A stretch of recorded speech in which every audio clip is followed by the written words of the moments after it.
안녕하세요. 나들론입니다. 오늘은 여러분 이제 소송을 거셨을 때 이제 변론기일 관련해서 좀 말씀드리려고 합니다. 변론기일이라는 건 이제 여러분이 소장을 제출하시게 되면은 피고도 이제 뭐 답변서를 뭐 이렇게 제출하겠죠. 그렇게 되면 이제 적당한 시기에 이제 앞에 이제 재판들이 다 이제 많이 적체가 되어 있거든요. 근데 이제 본인의 어떤 순서가 되면 기일을 지정을 합니다. 그래서 이제 기일 통지서가 와요. 변론기일 통지서. 이제 그 날짜랑 시간을 정해주고 법정이랑 다 이렇게 정해주거든요. 그래서 이제 그 정해진 날짜랑 시간에 그 법정에 나가셔야 됩니다. 그런데 이제 그 변론기일 날 만약에 안 나가게 되면 어떻게 되냐면은 원고의 경우는 이제 만약에 안 나가게 되면은 불출석인데 그 피고가 나가든 안 나가든 쌍방 불출석으로 처리가 돼요.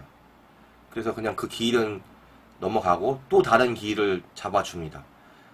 또 법원에 서류가 날라와요. 그래서 뭐 한 번 정도는 그냥 빠지셔도 되는 거예요. 예.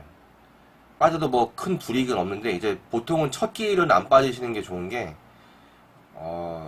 판사가 좀 이미지가 안 좋아질 수가 있어요. 예. 뭔데 이게 소송 걸어놓고 안 나오나? 그냥 그걸 이제 마음속으로 한번 생각하는 거고 좀 인상이 일단 안 좋다는 첫인상이 안 좋다고 봐야 되는 거죠. 예. 그래서 한번 그게 불출석 하더라도 다음 기일에는 나가시면 되는 거예요. 근데 이제 기일에 이제 나가시게 되면은 그 시간이랑 정확히 가셔야 돼요. 예를 들면 2시까지 오라고 거기 적혀 있으면 2시까지 가셔야 됩니다. 2시 이전에 뭐 조금 전에 가시는 게 제일 좋아요. 근데 2시까지만 가면 어쨌든 간 상관없어요. 늦게 가면은 문제가 될 수 있습니다. 근데 보통은 좀 늦게 가도 같은 시간대 요즘에 재판이 너무 많아갖고 예를 들어서 뭐 1시 50분 재판이 뭐 3, 4개씩 걸려있는 경우도 많아요. 그러면 그게 이론상 안 되잖아요. 물리적으로 한 재판에 최소한 그래도 한 3, 4분은 얘기를 하거든요. 근데 1시 50분짜리가 만약 4, 5개 걸려있으면 당연히 현실적으로 2시 재판은 뒤로 밀리겠죠. 근데 그 시간에 딱 맞춰서 가야 되는 이유가 있어요. 왜냐면 앞에 재판들이 빨리빨리 다 빠져버리고 그냥 2시가 딱 될 수도 있잖아요. 근데 2시가 됐는데 만약에 가면 이제 그 판사가 이제 불러요. 그 사건 번호를 불러요. 그리고 당사자 누구 피고 누구 이렇게 부르거든요. 그거 호명할 때까지 만약에 대답을 안 하거나 하면은 불출석 처리되는 거예요. 한 몇 분만 늦어도 이렇게 불출석 처리되는 경우도 있어요. 이미 그 사건 지나갔다고 그냥 불출석 돼버렸다고 하면 그냥 뭐 답이 없는 거예요. 그러니까 한 번 정도 기회를 놓치는 거 이렇게 불출석하는 거나 뭐 이렇게 좀 늦어갖고 만약에 그냥 불출석 처리했다고 해버리면은 뭐 한 번 정도는 상관이 없습니다. 근데 이제 만약에 2번이나 뭐 이렇게 불출석을 하게 되면은 그거는 이제 원고의 경우는 쌍불 2번째면은 그거는 그대로 놔두면은 취하가 되는 거예요. 나는 취하를 안 했지만 그냥 취하가 간주되는 거예요. 취하한 걸로 본다. 근데 2번 불출석하게 되면은 그거만으로 바로 그냥 소가 취하가 되냐 이런 건 아니고 2번 불출석하게 되면은 이제 법원은 가만히 있어요. 이놈이 어떻게 하나 이제 보는 거죠. 소송에 신경 쓰나 안 쓰나. 그래서 그 2번 불출석한 날짜로부터 이제 1개월 뒤까지, 그러니까 1개월 이내에 그 원고가 그 기일을 지정해달라는, 그러니까 변론기일을 다시 잡아달라는 어떤 신청을 하지 않으면은 그냥 그걸로 그냥 소취가 되는 거예요. 1개월 그 지난 시점 이후에 그냥 그 2회 쌍불로 취하된 걸로 지금 돼 있어요. 취하 간주로 해갖고 그냥 종결입니다. 그게 참, 그러니까 어쨌든 간 기일을 잘 지키셔야 되는 거예요.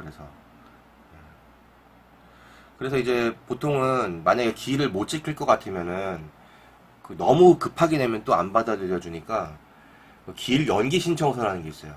그래서 뭐 보통 한 일주일 전쯤에 내시면 제일 좋아요. 그래갖고 뭐 제가 실무상으로 뭐 바로 전날 내갖고 되는 경우도 봤어요. 바로 전날 냈는데 법원에서 전화가 오는 거예요. 피고 측에서 기일 변경 신청서를 냈다면서 기일 연기 신청, 기일 변경 신청 똑같은 거거든요. 그걸 냈다면서 내일 안 나오셔도 됩니다. 이런 거예요. 예?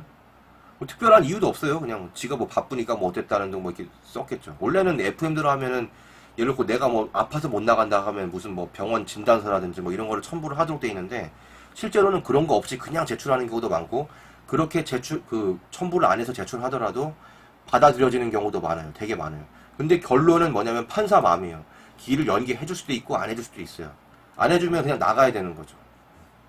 그러니까 어쨌거나 이 기일은 최대한 잘 지키시고 만약에 좀 늦을 좀 여의치 않다고 싶으면은 기일 연기 신청 뭐 기일 변경 신청서 내시고 만약에 냈는데 기일을 안 바꿔줬다.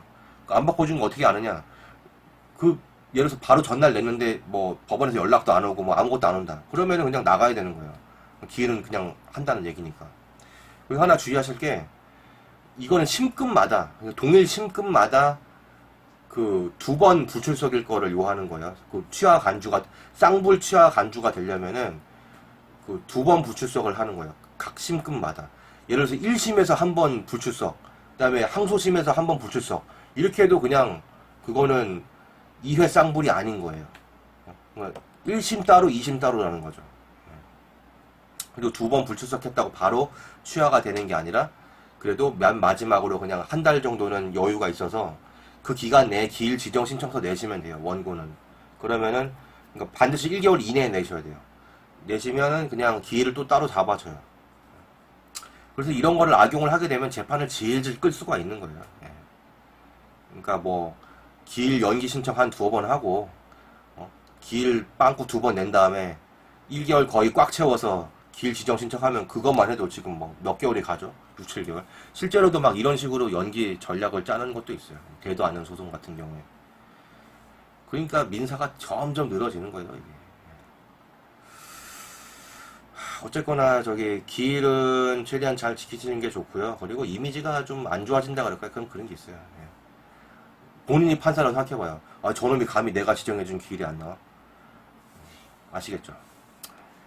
어쨌든 오늘은 여기까지 하겠습니다. 예.